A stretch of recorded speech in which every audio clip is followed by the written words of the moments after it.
नमस्कार, मैं हूं के उपाध्याय। आप देख रहे हैं जनता टीवी। काशी की ज्ञान व्यापी मस्जिद का मुद्दा अचानक गर्मा गया है। 18 अगस्त 2021 को 5 महिलाओं ने एक याचिका अदालत में दायर की और कहा कि यहाँ श्रृंगार देवी का मंदिर था ज्ञान व्यापी परिसर में, यहाँ हमें पूजा करने की इजाजत दी। लिहाजा इस पर सुनवाई दर सुनवाई होती रही।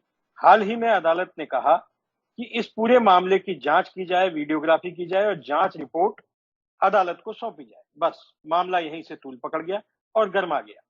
अदालत के इस आदेश पर जब वहां सर्वे टीम रिपोर्ट लेने के लिए पहुंची तो वहां पर नमाजियों ने उन्हें घेर लिया, अंदर नहीं जाने दिया। ऐसा 2 बार हुआ जब सर्वे टीम को वापस लौटना पड़ा।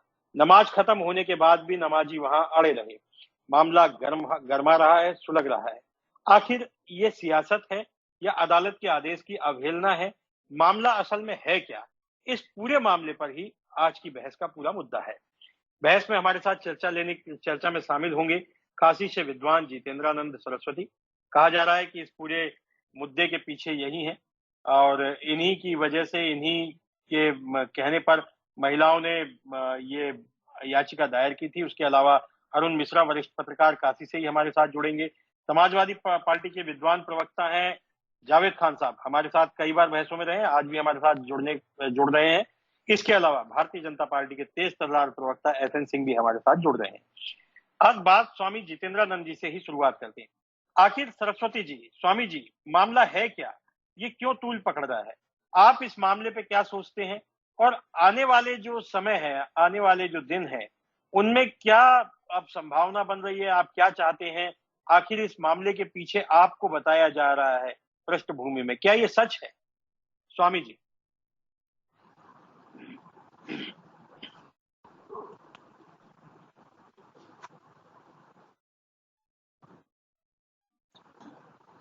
स्वामी जी, क्या मेरी आवाज आपको मिल पा रही है?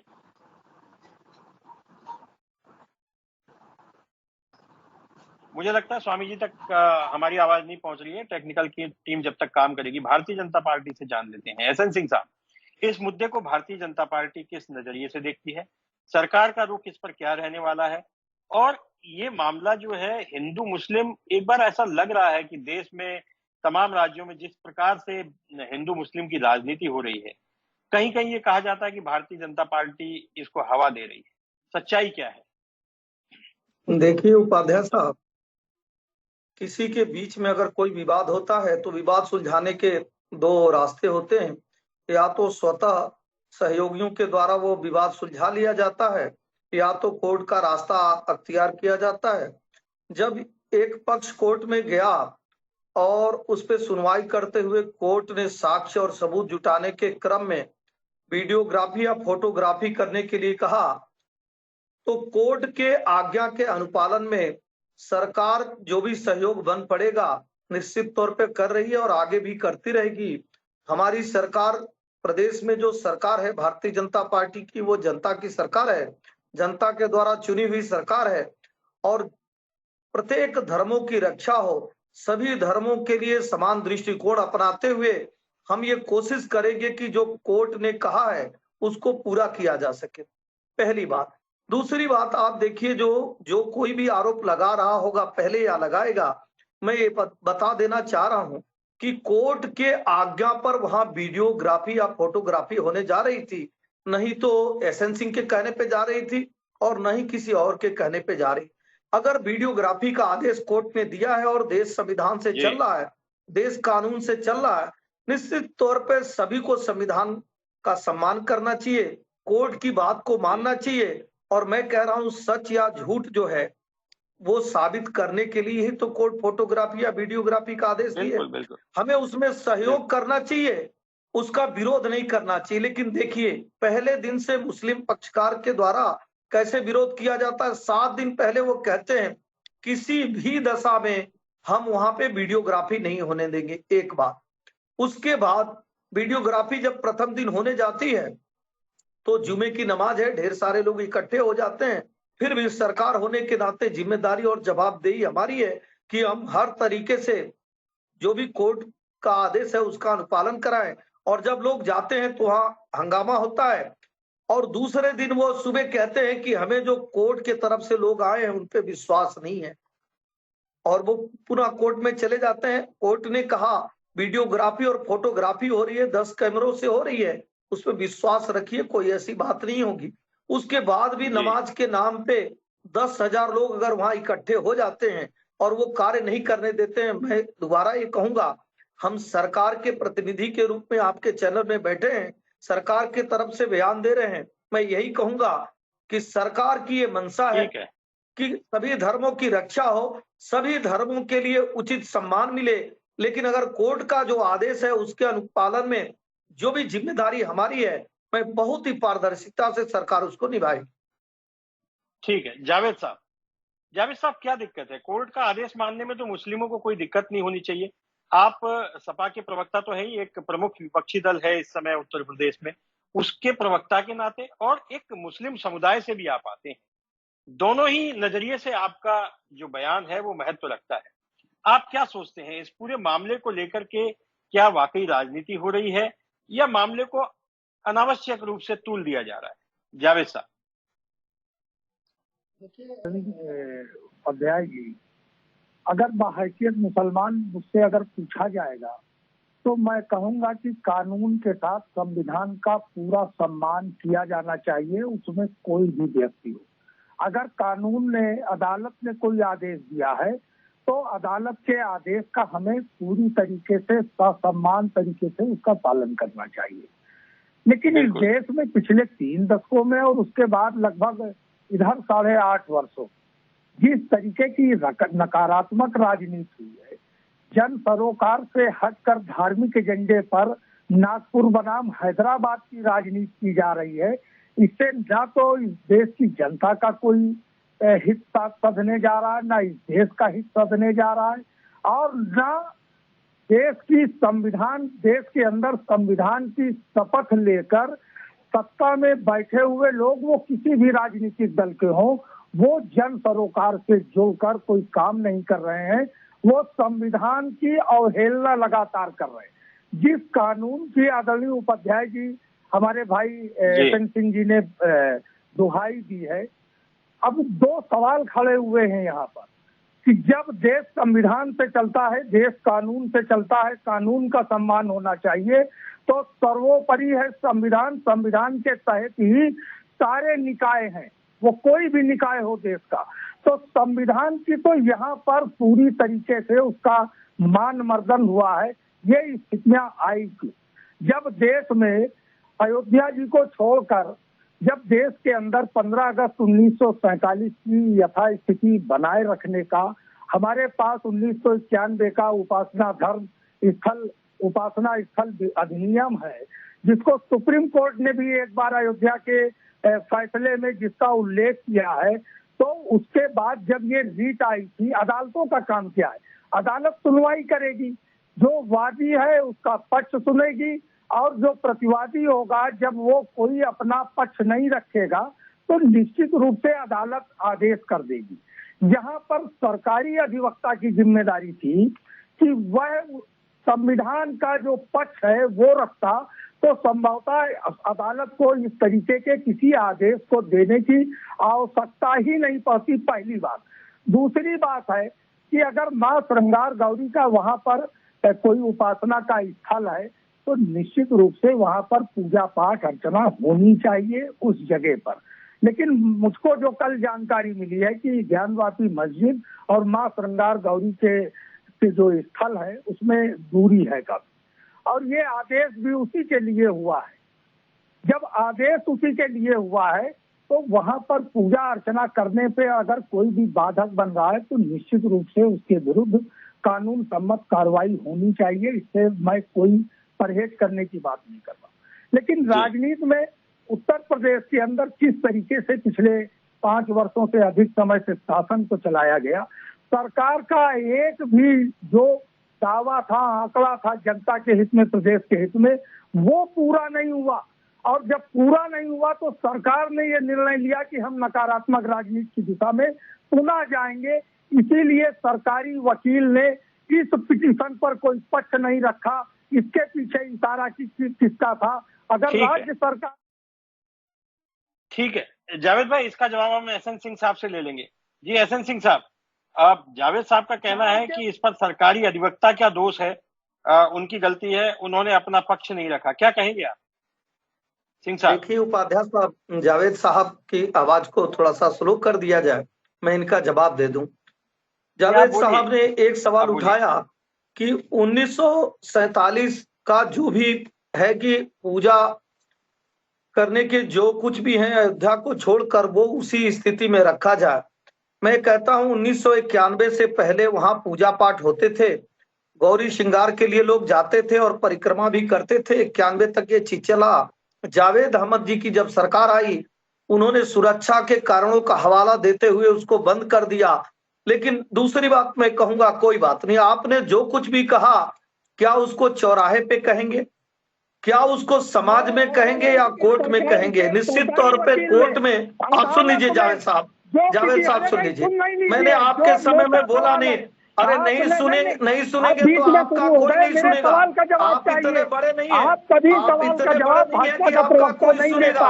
आप ये बताइए कि संविधान मानेंगे और आप अपने सुविधा से जो है सरकारी वकील का चलाएंगे, ऐसा नहीं चलेगा। जावेद साहब को ये भी कहते हैं, सुन लीजिए, आप सुन लीजिए जावेद साहब, आप अपने मन से, जावेद साहब तो ये भी कहते थे कि लाउड स्पीकर नहीं हटाया जाएगा। आप सभी चैनलों पे बैठ के इन्होंने कहा लाउड स्पीकर क्यों हटेगा, वो अजान का हिस्सा है। लेकिन जब कोर्ट कहता है उसका अनुपालन करना पड़ेगा। और मैं बार बार कह रहा हूँ, देश संविधान से चले। और सुन लीजिए जावेद जी, अब जवाब सुन लीजिए जावेद जी, सुन लीजिए जावेद जी की सरकार जब उत्तर प्रदेश में थी, आतंकवादियों को इसलिए छोड़ दिया जाता है। हिंदू मुस्लिम किसी का सुन लीजिए जावेद साहब, आपको सुनना ही पड़ेगा। सिंह साहब ज्ञान व्यापी पे बात करें। सिंह साहब, मेरा आग्रह है कि चूंकि विषय ज्ञान व्यापी का है तो ज्ञान व्यापी पर ही मैं चाहूंगा कि आप जवाब दें। 1991 में तक इसमें पूजा होती रही थी, उसके बाद इसकी पूजा पर रोक लगा दी गई थी। अब इस पे आगे अब आज जो स्थितियां हैं वो क्यों निर्मित हो रही हैं, मैं चाहता हूं कि उस पर क्या अब समाधान क्या हो सकता है। सिंह साहब देखिए उपाध्याय साहब, जावेद जी की आवाज को 10 सेकंड आप बंद रखिए, मैं आपको बता दे रहा हूं। और जावेद साहब को भी बता देना चाहूंगा, जैसे उन्होंने कहा कि सरकार 2017 से 22 में कुछ नहीं की थी, तो जनता के बीच में हम भी गए थे और जनता के बीच में ये भी गए थे।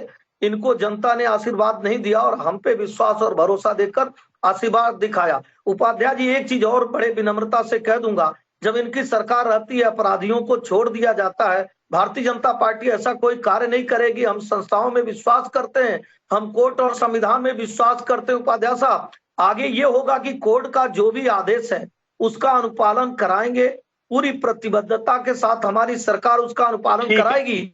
और धर्म के आड़ में किसी को ये छूट नहीं दिया जाएगा कि वो प्रदेश में अराजकता फैलाए। सिंह साहब ठीक है, हमारे साथ जितेंद्रानंद सरस्वती जुड़ गए। जितेंद्रानंद सरस्वती जी, स्वामी जी आप ये बताइए, इस विवाद आखिर अचानक से क्यों पनपा? जहां 1991 से यहाँ पूजा बंद थी, 1991 में ये कहा गया था कि यहाँ सुरक्षा के कारणों से ये श्रृंगार गौरी की पूजा बंद कर दी जाए, क्योंकि ज्ञान व्यापी परिसर में इसे बताया जा रहा है। अब ये अचानक से विवाद जो 8-9 माह पुराना है, इस पर इतना विवाद गहरा गया है।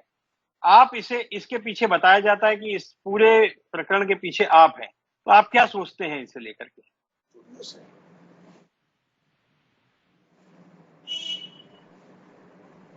जी स्वामी जी, आप तक मेरी आवाज पहुंच रही है? स्वामी जी, आप मुझे सुन पा रहे हैं? मुझे लगता है स्वामी जी तक मेरी आवाज नहीं पहुंच रही है। अरुण मिश्रा, आप वरिष्ठ पत्रकार हैं और आपकी पूरी पत्रकारिता बनारस और काशी में ही रही है। इस पूरे विवाद को आप किस तरीके से देखते हैं और ये विवाद कैसे शुरू हुआ? क्या इसके पीछे स्वामी जितेंद्रानंद सरस्वती हैं? ऐसा कहा जा रहा है कि उन 5 महिलाओं को स्वामी जितेंद्रानंद सरस्वती के कहने पर ही उन्होंने इस तरह की याचिका दायर की थी। आपको लगता है कि इस समय उसकी जरूरत थी? अरुण जी, ये मुद्दा ज्ञानवापी प्रकरण का केवल श्रृंगार गौरी तक सीमित नहीं रह गया है, क्योंकि यहाँ 7 मुकदमे चल रहे हैं। ज्ञानवापी को लेकर के अब 7 मुकदमे अलग अलग अदालतों में दाखिल हुए हैं। सबसे बड़ी बात यह है कि कोर्ट ने एक आदेश दिया कि उसका एक सर्वे किया जाए। उसमें 1 महिला सिर्फ बनारस की है और 4 महिलाएं दिल्ली की हैं।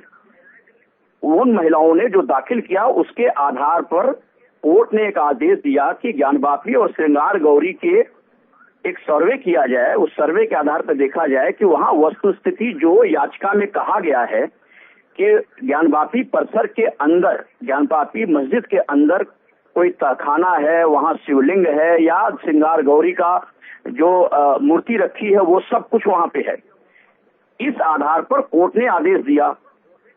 कोर्ट के ये कहने के बाद भी यदि वहां पर कोई कोर्ट कमिश्नर यदि गए तो उसके बाद जो विवाद खड़ा हुआ, वो मुझे लगता है बनारस में लोग भी इस बात को समझ नहीं पाए कि अचानक यहाँ हजारों लोग क्यों उस मस्जिद के पास में चले गए।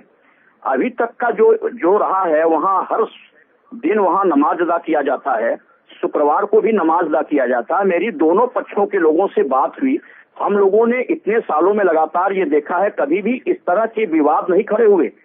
भले ही सियासी दल इस चीज को ज्ञानवापी का मुद्दा बनाते रहे हों, लेकिन यहाँ के दोनों धर्मों के लोग बड़े ही सहिष्णु तरीके से यहाँ रहते रहे हैं। लोग एक दूसरे से मिलजुल कर रहते हैं। लेकिन कल की जो स्थिति थी 2 दिनों से कि एक साथ हजारों लोग, जिस मस्जिद में 200 लोगों को बैठने का स्थान नहीं नमाज अदा करने का, वहां यदि एक साथ हजारों लोग यदि प्रवेश करेंगे, वहां जाने की कोशिश करेंगे, तो स्वाभाविक प्रतिक्रिया की एक प्रतिक्रिया होती है। लेकिन दूसरा पक्ष वहां पर एकदम नॉर्मल रहा, मामला कोर्ट का था। मुझे लगता है कि दूसरे तरफ जाकर के दर्शन पूजन का काम होता रहा, लेकिन एक तरफ वहां नारेबाजी भी होती रही। कोर्ट के आदेशों का मुझे लगता है ये सबसे बड़ा उल्लंघन है। जहां तक मुझे लगता है ये अवमानना है। कोर्ट ने कहा कि सर्वे किया जाए, तो सर्वे करने दिया जाना चाहिए था। ये सभी लोगों की मांग है, यहाँ तक कि मुस्लिम पक्ष के लोग भी ये कह रहे हैं, ठीक है कोर्ट ने आदेश दिया, सर्वे किया जाना चाहिए, कोई दिक्कत नहीं है। सर मुझे लगता है इसका एक दूसरा पक्ष ये है कि यदि ये विवाद खड़ा हुआ तो बनारस के पर्यटन उद्योग पर भी बड़ा प्रभाव पड़ेगा। ये कोई पक्ष नहीं चाहता, क्योंकि यहाँ दोनों पक्षों के लोग बड़े व्यापारी हैं, दो लोग चाहते हैं। लेकिन ये महत्वपूर्ण बात है कि पर्यटन उद्योग पे इसका फर्क पड़ेगा। जी अरुण जी। और मुझे लगता है कि इस मामले में यदि एक कोई भी होता है, किसी भी सार्वजनिक स्थल का हो या व्यक्तिगत स्थल हो, यदि कोर्ट आदेश देता है कि इसका जाकर के मापी कराया जाए या सर्वे किया जाए, तो उसमें कोर्ट ने बाकायदा कमिश्नर नियुक्त किया, कोर्ट कमिश्नर नियुक्त किया, दोनों पक्षों के वकील थे, और यदि उसको सर्वे करने दिया जाना चाहिए था। जिस तरह वहां विरोध हुआ, लाइन लगा करके लोगों ने नमाज अदा करने की कोशिश की, मुझे लगता है कि वहीं पर हजारों लोग मंदिर में दर्शन कर रहे थे, विश्वनाथ मंदिर में। मैं एक बात और भी बड़ी बात कहना चाहूंगा, पूरे साल 2 साल तक विश्वनाथ कॉरिडोर का निर्माण हुआ, मस्जिद आज जस की तस तक कहीं भी किसी प्रकार का एक खरोंच या एक फौरा भी वहां नहीं चला। तो ऐसी स्थिति में ये सरकार की भी अपनी जिम्मेदारी थी, सरकार ने उन जिम्मेदारी को बड़े बखूबी से निर्वाह किया। इसके पीछे महिलाओं को किसने खड़ा किया, क्या किया, अलग बात है, लेकिन 91 के पहले तक वहां पर दर्शन पूजन होता रहा है श्रृंगार गौरी का।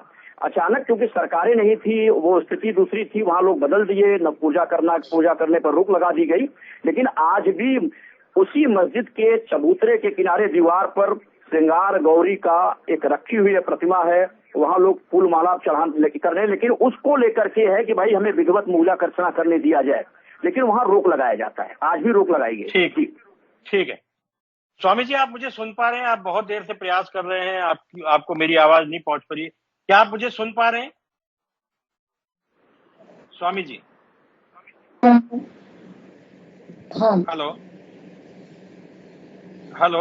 हेलो। हाँ स्वामी जी, आप मुझे सुन पा रहे हैं? हाँ, मेरा सवाल आपसे, इस पूरे मुद्दे को आप किस नजरिए से देखते हैं?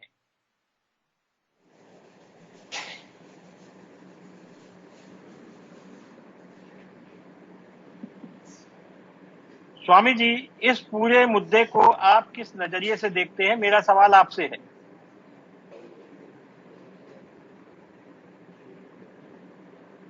मुझे लगता है तकनीकी, आप मगर मुझे सुन पा रहे हैं तो इसका जवाब दीजिए कि ये जो पूरा मुद्दा ज्ञानव्यापी को लेकर के शुरू हुआ है, इस पूरे मुद्दे को आप किस तरीके से देखते हैं?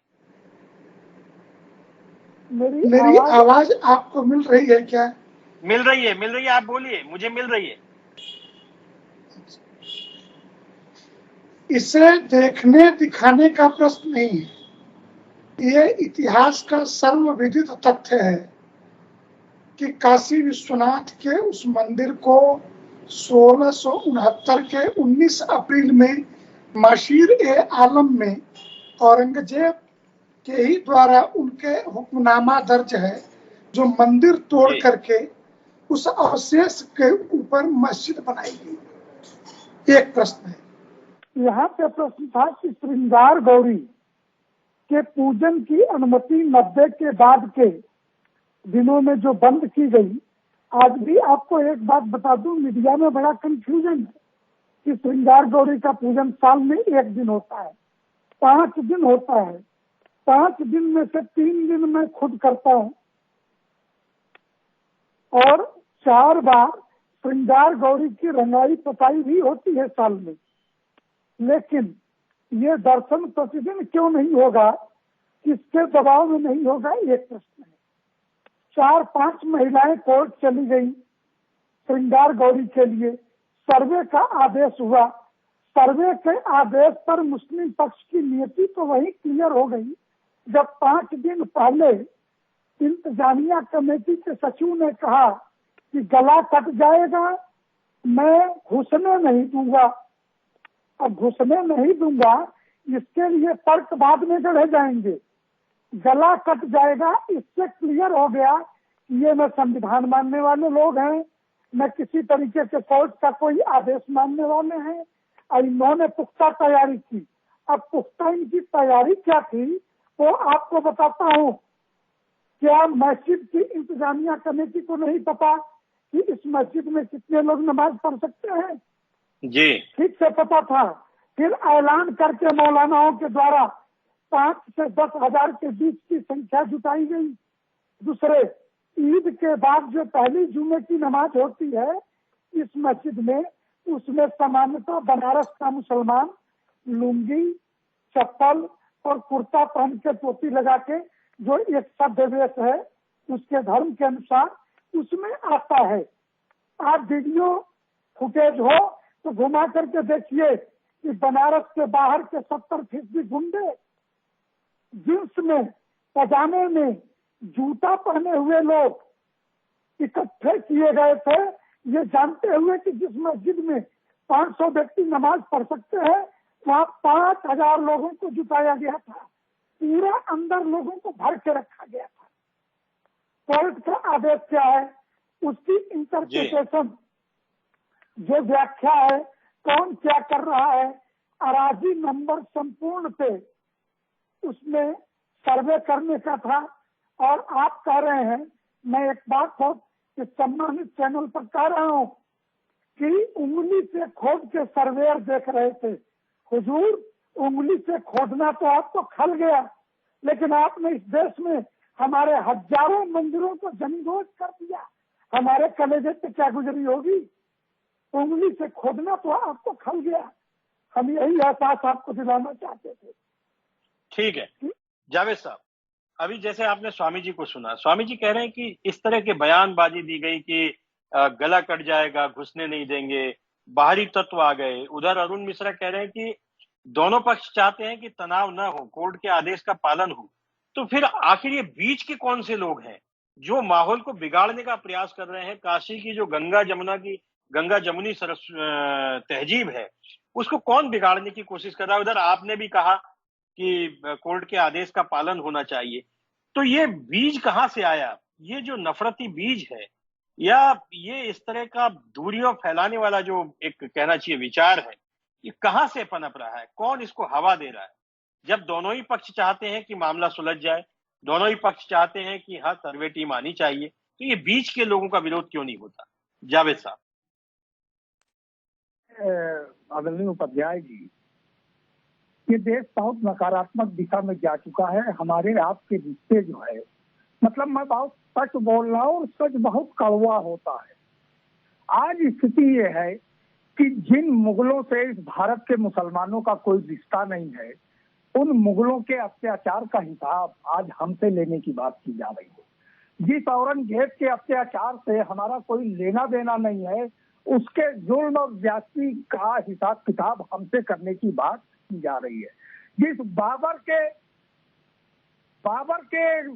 कार्यकाल में जो कुछ हुआ उसका हिसाब हमसे होगा। देश की सीमाओं को पार करके आए हुए रोहिंग्याओं के हर चरित्र का हिसाब हम भारतीय मुसलमानों से लिया जाने की बात हो रही है। मैं कह रहा हूं ना, राजनीति का काम और सत्ता का काम विसंगतियों को, पेचीदगियों को दूर करना होता है आदरणीय उपाध्याय जी, ना कि धार्मिक विसंगतियां और पेचीदगियां उत्पन्न करना होता है। जब आपने सुप्रीम कोर्ट में धर्म स्थल अधिनियम को सुप्रीम कोर्ट में आपने चैलेंज कर रखा है, उस समय तक इंतजार करते। अदालत के और उसके आदेश की जो दुहाई दी जा रही, मैं ना हिंदू की बात कर रहा हूँ ना मैं मुसलमान की बात कर रहा हूँ, जो बार बार आरोप लगाते हैं, सिर्फ एक बात है कि अगर वो अधिनियम अभी टिका हुआ है संविधान में, आपको संविधान से बाहर नहीं निकाला है, बहुमत है उसका, पहले या तो आप उस अधिनियम को निकाल दीजिए कि स्थितियां बदलेंगी। अब 1991 का उपासना स्थल अधिनियम इस देश में संविधान से बाहर किया जा चुका है। ये अदालत को भ्रमित करके और सरकारी वकील द्वारा उसमें मौन धारण करने के कारण ये उत्पन्न हुआ है। इस देश को नजर लग गई है कुछ ऐसे तत्वों की जो धर्म के नाम पर, धर्म जोड़ता है व्यक्ति को, वो हिंदू हो, मुसलमान हो, सिख हो, ईसाई हो, कोई हो, अगर धर्म नफरत उत्पन्न करता है तो मैं उस धर्म को धर्म मानने के लिए तैयार नहीं हूं। अगर इंसान धर्म के आधार पर अगर प्रताड़ित किया जा रहा है, अगर इंसान धर्म के आधार पर उसको दूसरी निगाह से देखी जा रही, मैं आज कह सकता हूं मेरे अंदर भी दर्द है। मैंने कहा कानून का सम्मान होना चाहिए, क्योंकि अदालत को नहीं पता है कि सरकार ने अपना पक्ष ही नहीं रखा और संविधान की अवहेलना करवा दी, तो ये स्थितियां उत्पन्न हुई है। अब ये दौर चल चुका है कि क्रिया की प्रक्रिया होगी। आप हमसे क्या चाहते हैं? आपने कभी एक दौर में क्या कहा था कि इस देश के अंदर ब्राह्मण, क्षत्रिय, वैश्य, शूद्र के बाद 5वां वर्ण मलेच्छों का है, लिखा पढ़ी में कहा गया। हमने उस भूत को भी पीने का काम किया, लेकिन दूसरे का, हमारा डीएनए भारतीय है। आप ये बताइए कि अकबर के साथ मान सिंह क्यों खड़े हुए थे, हकीम सूर है महाराणा प्रताप के साथ क्यों खड़े हुए थे? ये भी तो कारण है। आप मत मानिए कि हमारा इस देश के प्रति कोई योगदान रहा है, हमने तो कुछ किया ही नहीं है। हम देश में केवल आतंक पैदा कर रहे हैं, हम देश की बर्बादी चाहते हैं, यही तो आरोप है। आपको हमारी वफादारी पर शक है। स्वामी जी से जवाब ले लेते हैं जावेद साहब, स्वामी जी से जवाब ले लेते हैं। स्वामी जी के बाद एसएन सिंह के पास आएंगे। आपने बहुत गंभीर प्रश्न उठाए हैं। स्वामी जी, जावेद साहब को आपने सुना, उनका कहना है कि भाई अगर कोई अत्याचार औरंगजेब के टाइम में हुआ है तो उसका बदला इनसे क्यों? अगर कोई मामला बाबर के टाइम में हुआ है तो इसका बदला इनसे क्यों? रोहिंग्याओं का बदला इनसे क्यों? दूसरा उनका जो महत्वपूर्ण सवाल है, वो बार बार कह रहे हैं कि सरकारी वकील ने अपना पक्ष नहीं रखा और उसकी वजह से इस पूरे मामले ने तूल पकड़ा है। स्वामी जी। के उपाध्याय जी, पहली बात तो मैं इनको स्पष्ट कर दूं, सरकारी वकील ने अपना धर्म निभाया नहीं निभाया अलग प्रश्न। मस्जिद इंतजामिया कमेटी के वकील हाई कोर्ट में बहस किए, हाई कोर्ट में ये सारे तथ्य इन्होंने रखे हैं जो लोअर कोर्ट में थे, और हाई कोर्ट ने इनकी याचिका खारिज की है, तब सर्वे का रास्ता साफ हुआ। एक बात, इस देश का बंटवारा धर्म के आधार पे हुआ, उस समय यूपी और बिहार में पाकिस्तान के पक्ष में जो वोटिंग किए और पाकिस्तान नहीं गए कि दारुल हरब को दारुल इस्लाम में बदलेंगे, वो आज कुछ मीठी मीठी बातें जरूर कर रहे हैं और कह रहे हैं कि हमसे बदला क्यों लिया जा रहा है। इसका एक कारण बताता हूं, भारत के संविधान बेंच, सुप्रीम कोर्ट के संविधान बेंच का सर्वसम्मत फैसला श्री राम जन्मभूमि के संदर्भ में आया। ट्रस्ट बनाने के लिए कहा, ट्रस्ट बना। मेरे परिवार में 4 मेरे 5 अगस्त 2020 को देश के प्रधानमंत्री शिलान्यास करने के लिए भूमि पूजन। जावेद साहब सुन लीजिए, तब से बोल रहा हूँ तो। जावेद जी सुन लीजिए, जावेद जी मेरा आग्रह है आपसे, आप सुन लीजिए, आप जवाब दीजिए। साहब सुन लीजिए, स्वामी जी बोल रहे तो आप उसका जवाब दीजिएगा, मेरा आग्रह है। मेरी बहस तो बहुत शांतिपूर्वक तरीके से होती है, मैं चाहता हूँ कि स्वामी जी बोल लें, उसके बाद आप बोल लीजिएगा। जी जी स्वामी जी। आप बोलते रहे जावेद साहब, हमने बोला नहीं ना, तो सुन लीजिए। 5 अगस्त 2020 को जिस समय देश के प्रधानमंत्री ने, अगर बदतमीजी करेंगे सपा प्रवक्ता तो मैं बहस छोड़ दूंगा, बता दे रहा हूँ। मैं नहीं, बहस राजनीतिक मत व्यक्ति छोड़िए, नहीं हूँ। बहस, अरे ये कार्यक्रम मेरा है सपा प्रवक्ता का नहीं है, मैं उनको रोक रहा हूँ, ये कार्यक्रम मेरा है। जावेद साहब आगे रहे आप आप। स्वामी हो ही नहीं सकते, आप मुझसे अच्छी होली नहीं मना सकते, मैं चुनौती दे रहा हूँ। मुझसे अच्छी दिवाली नहीं मना सकते, मेरे परिवार से अच्छा करवा चौथ नहीं मना सकते। कभी आ जाइएगा। अब तुम जैसे लोगों से आप हमको धमकी दे रहे थे, करा दीजिएगा स्वामी जी हत्या। ये शब्दों की मर्यादा मैंने आज तक नहीं छोड़ी है। मेरे संस्कार वो नहीं है कि हम किसी का सम्मान करें। उस दिन आप क्या कह रहे हैं? India Muslim personal law board में स्वामी जी बोलिए। जी स्वामी जारी लोगे, बचा के कब तक रख पाओगे? ये all India Muslim personal law board का ये ट्वीट है, ये इस देश के मुसलमानों का गैर जिम्मेदाराना रवैया है।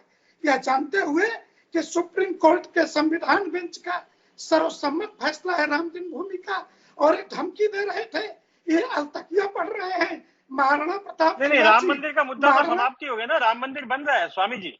राम मंदिर का जब फैसला आया उसके बाद सभी मुस्लिम पक्षकारों ने उसको स्वीकार किया और अब राम मंदिर बन रहा है।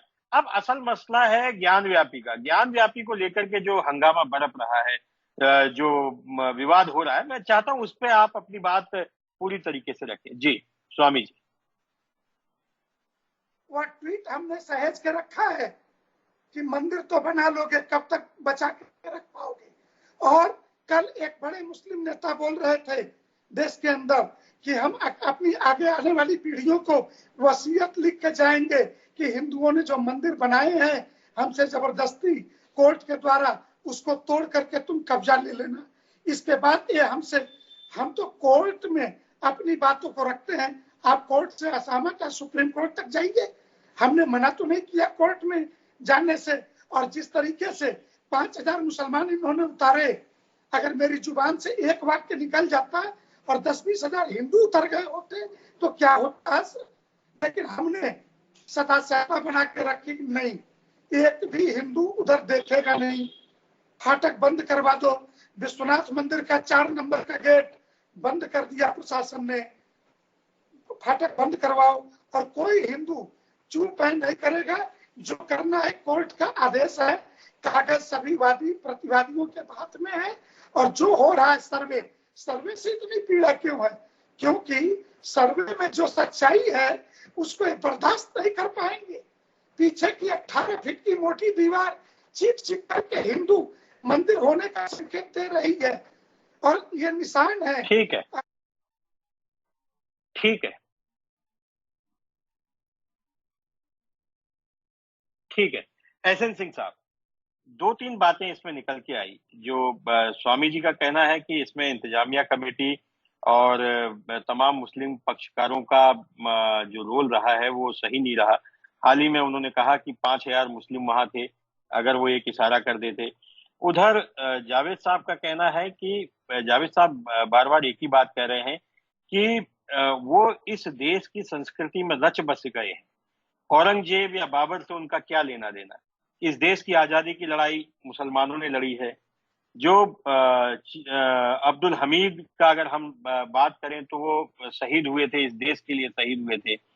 बहुत सारी ऐसी श्रृंखला है मुस्लिम आजादी के दीवानों की भी और ऐसे मुस्लिमों की भी जिन्होंने इस देश के लिए अपने प्राण दिए हैं। तो आज ये स्थितियां क्यों हैं कि ये हिंदू मुस्लिमों के बीच में एक नफरत का वातावरण पैदा हो रहा है? क्या आपको नहीं लगता सिंह साहब? देखिए उपाध्याय साहब, भारत का कोई भी भारतीय जो राष्ट्रीयता को अपनाता है, जो राष्ट्रवाद को मानता है, मुझे नहीं लगता है कि वो भारत के किसी भी भूभाग में किसी तरह से गलत कार्य को करेगा। लेकिन भारत में ही बहुत सारे ऐसे लोग जो भारत की खाकर और दूसरे जगह की गाते हैं, कभी भी क्वेश्चन मार्क उन पर उठता है। और दूसरा मैं इनको बता दूं, आप देखिए विदेशी आक्रांताओं के द्वारा मंदिर को तोड़े गए थे, भारत का रहने वाला कोई भी नहीं तोड़ा। हम कहते हैं हम सभी भारतीय हैं, धर्म की बात ही नहीं करते हैं। हम कहते हैं हम सभी भारतीय हैं, भारत के रहने वाले हैं, भारत की संप्रभुता की रक्षा के लिए कार्य करते हैं।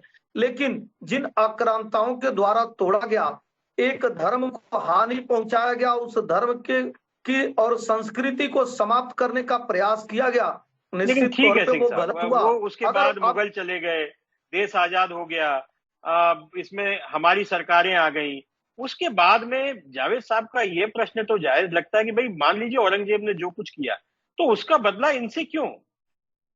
आज जो मुसलमान भारत में रह रहे हैं उनसे क्यों? उपाध्याय साहब सुनिए, ऐसा कोई कुछ कहता नहीं है। दरअसल जावेद साहब के धर्म में कुछ लोग ऐसे हैं, सुविधा से कई बार धर्म को अपना लेते हैं और सुविधा से कई बार संविधान को अपना लेते हैं।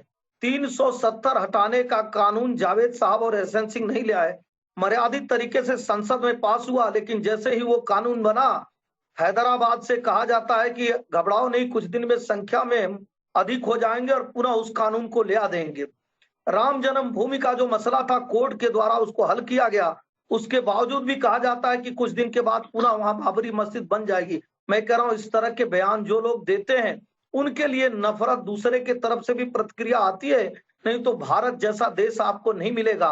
हर तरह से जो हमारा है उसके लिए भी हम कोर्ट और संविधान का रुख करते हैं, उसके तरफ देखते रहते हैं, और जो इनका नहीं है उसके लिए भी ये हल्ला मचाते हैं। आप समझ सकते हैं कि अंतर कितना ज्यादा है। कोर्ट, इन्होंने कहा कि 1991 का फैसला है कि 15 अगस्त 1947 की जो वस्तु स्थिति है उसमें रखा जाए।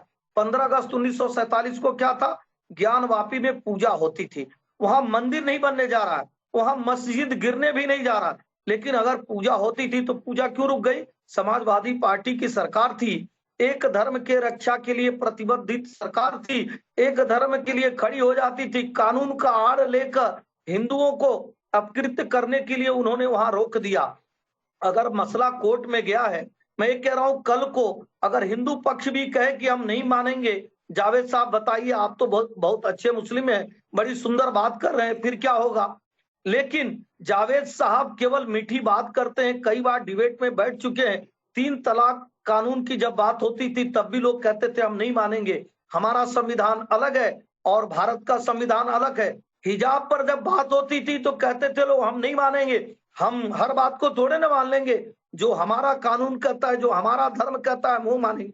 मैं वही कह रहा हूँ उपाध्याय साहब, यह देश कानून से चलेगा और कानून से चलना चाहिए। आज कोई विवाद का विषय नहीं, वहां मंदिर निर्माण नहीं होने जा रहा, मस्जिद निर्माण नहीं होने जा रहा, वहां 5 औरतों ने कहा हम प्रतिदिन पूजा करेंगे। अगर वर्ष में 1 दिन या 5 दिन पूजा करने की अनुमति है तो प्रतिदिन करने की क्यों नहीं है? पहली बात। दूसरी बात, अगर विवाद हो जाता है निश्चित तौर पे उसको समाधान की तरफ ले जाने का क्या तरीका है? यही तरीका है कि कोर्ट जो है सारे प्रोसीजर को अपनाएगी, साक्ष्यों को इकट्ठा करेगी और कोई ना कोई निर्णय लेगी। अगर दोनों पक्ष उस बात को नहीं मानेंगे, मैं तो जिम्मेदार सरकार का एक प्रतिनिधित्व होने के नाते यही कहूंगा, हमारी जिम्मेदारी है कि कोर्ट जो भी आज्ञा दी है बहुत पारदर्शी और ईमानदार तरीके से हम उसका अनुपालन कराएंगे। ठीक है सिंह साहब। जावेद साहब, मैं आपसे जो सिंह साहब ने मुद्दे उठाए उसका जवाब लूंगा, लेकिन उससे पहले अरुण मिश्रा जी से मैं जानना चाहूंगा। अरुण मिश्रा जी, आप इसको कैसे देखते हैं और इसका समाधान आपको क्या दिखाई देता है? आप बनारस में रहते हैं, बनारस के तमाम सारे लोगों से आपकी बातचीत भी हुई होगी। अब क्या स्थिति है और आपको लगता है कि 10 मई तक इसकी एक रिपोर्ट पेश की जानी थी, अगर वो रिपोर्ट पेश नहीं की जाती है तब क्या स्थिति बन सकती है? अरुण जी। सर, कोर्ट के ऊपर निर्भर करता है कि कोर्ट क्या आदेश देगा।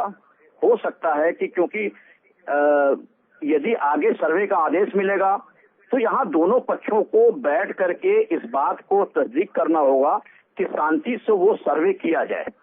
दूसरी चीज मैं अभी भी कहता हूँ कि इस शहर के 90% आबादी, या मैं कहता हूँ 98% आबादी ये कभी नहीं चाहती कि इस शहर में तनाव पैदा हो, क्योंकि मुझे अच्छी तरह से याद है कि 2006 में जब बनारस कचहरी में ब्लास्ट हुआ था, संकट मोचन मंदिर में जब ब्लास्ट हुआ था, तो इसी शहर में 2 व्यक्ति निकले।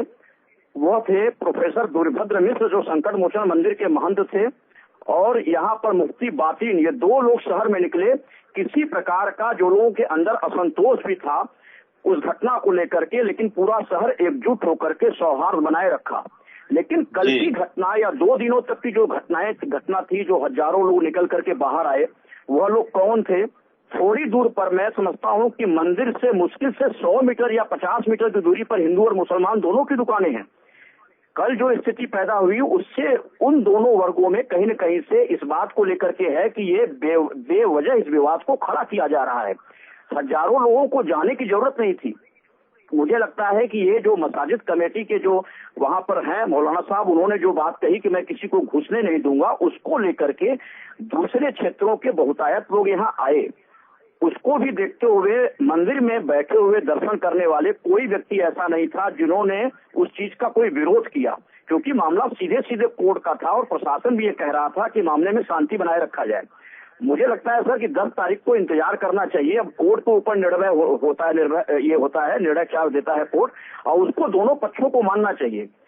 दूसरी एक बात और मैं कहना चाहूंगा। जी जी जी बोलिए अरुण जी, बोलिए। मैं दूसरी एक बात और कहना चाहूंगा, मुद्दा चाहे 91 का रहा, 91 के पहले जब भी वहां दर्शन पूजन का रहा है, उसके पहले जो 1947 की बात कही जा रही है दोनों पक्षों की ओर से, मुझे लगता है कि यदि कोई व्यक्ति अपने ही चीजों को लेकर याचिका दाखिल करता है तो कोर्ट तो निर्णय लेगा, कोई दिक्कत नहीं, कोर्ट ये नहीं कर देगा। यदि कोर्ट ने खारिज किया होता है तो इनके ऊपर सर ऊपर बैठे हुए हाई कोर्ट है, हाई कोर्ट के ऊपर सुप्रीम कोर्ट है। यदि लोअर कोर्ट ने आदेश दिया सर्वे किया जाए, उससे संतुष्ट नहीं है तो प्रतिपक्ष को जाना चाहिए, ऊपर कोर्ट में बैठ के बात करनी चाहिए, उसके ऊपर सुप्रीम कोर्ट जाना चाहिए। इस को विवाद करके ये कोर्ट की अवमानना सीधे सीधे दिखाई पड़ रहा है। ठीक है स्वामी जी, ये आपको नहीं लगता कि आप भी पहल करें, दोनों पक्ष मिले, बैठ के आपस में बात करें और कोई एक बीच का रास्ता निकाले कि ताकि जो तनाव बढ़ रहा है या जो तनाव दो समुदायों के बीच में हो रहा है वो न हो।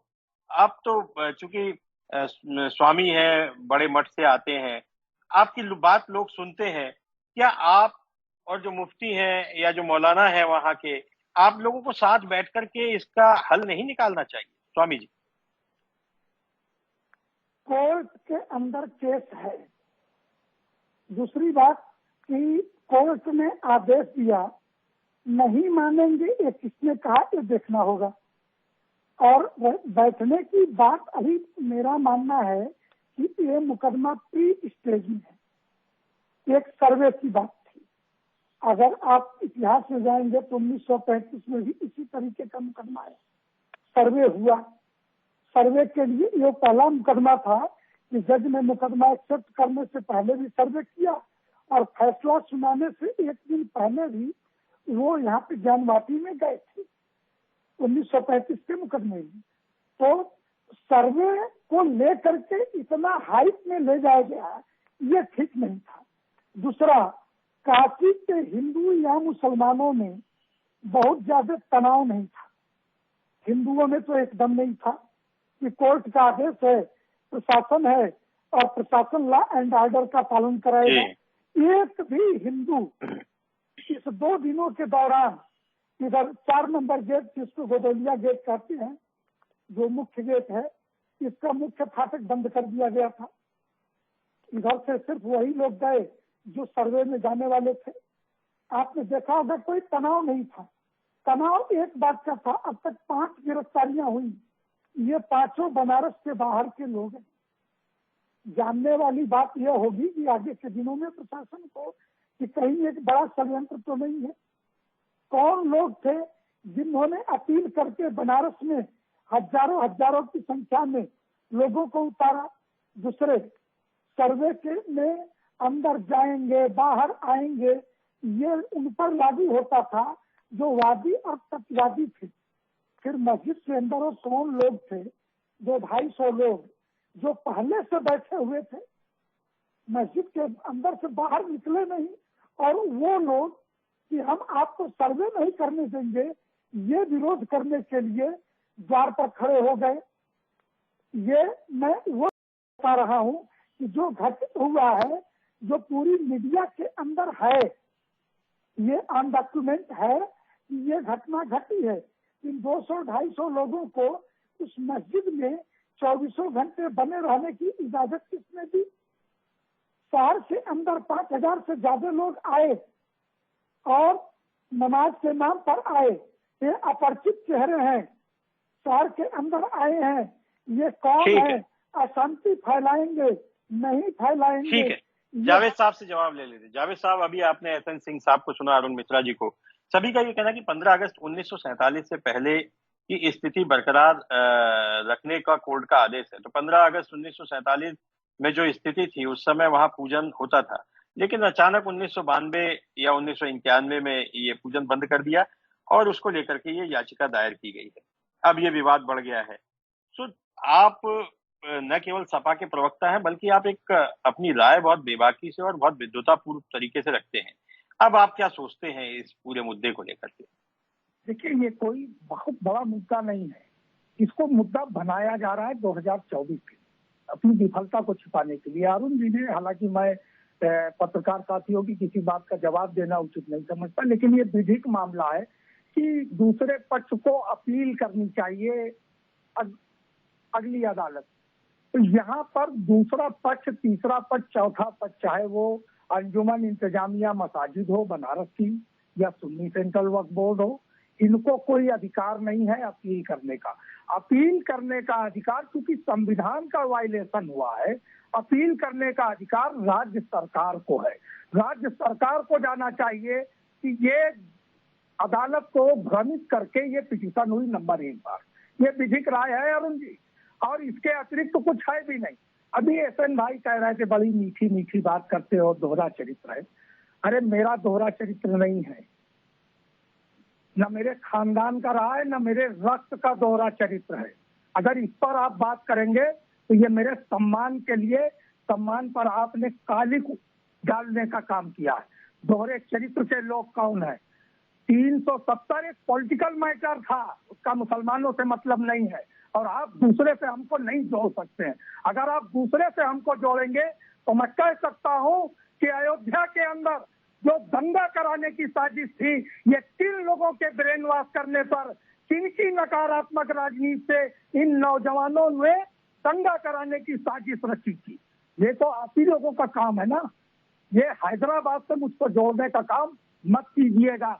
हैदराबाद आपका रिश्तेदार है। आप तो चाहते हो कि इस देश के अंदर हम दोनों मलाई खाएं। जो दलित और शोषित और पिछड़े लोग हैं, इनकी पार्टियों को हम समाप्त कर दें, इनके अधिकारों को हम हड़प कर लेने का काम करें। ज्ञान पहले ले लीजिए, जानकारी ले लीजिए। मुझको दोहरे चरित्र का कह रहे हो? अरे 1857 की आजादी की लड़ाई में आपकी सरकार थी। अरे अब आप मत बोलिए, मैंने आपकी सरकार थी। कानपुर, अयोध्या और लखनऊ में विस्फोट होता है और सरकार आते ही आप लोग उसको छोड़ देते हैं। जावेद भाई, किस भाईचारे में छोड़ देते हैं? वो तो अपराधी था, वो तो आतंकवादी था। केवल इसलिए छोड़ देते हैं कि वो मुस्लिम धर्म से बिलोंग करता है। जावेद भाई साहब, आप समाजवादी पार्टी के प्रवक्ता नहीं, आप मेरा समय खराब कर रहे हैं। क्योंकि इतिहास के आईने में हम तथ्यों के साथ पोल खोल रहे हैं, तो आप बीच में जरूर करेंगे। मेरी भी सुन लीजिए ना, मेरी भी सुन लीजिए। मसूद अजहर से आपकी क्या रिश्तेदारी थी? आप बिना मुकदमा चलाए जो भारत के वीर जवानों को शहीद करने आया था और किया, भारत के हमारे भाइयों के सीने पर जिसने गोलियां चलाई, उसको तो आप बिरयानी खिलाते ले गए थे। जिस व्यक्ति ने कारगिल कराया उसको रेड कार्पेट वेलकम आपकी सरकार ने दिया।